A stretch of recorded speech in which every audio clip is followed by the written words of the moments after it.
Hi అందరికీ.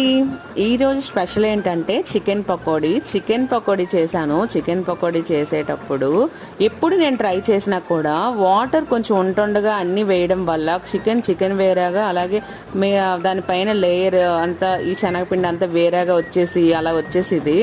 ఈసారి మాత్రం బాగా వాటర్ అంతా బాగా క్లీన్ చేసుకొని, అసలు వాటర్ లేకుండా చూసుకొని చికెన్ క్లీన్ చేసినప్పుడు ఆ తర్వాత అందులో కొంచెం వెనిగర్ వేసి, అలాగే వెనిగర్, నిమ్మరసం, ఉప్పు వేసి నేను ఫ్రిడ్జ్లో పెట్టేశాను మూత పెట్టేసి.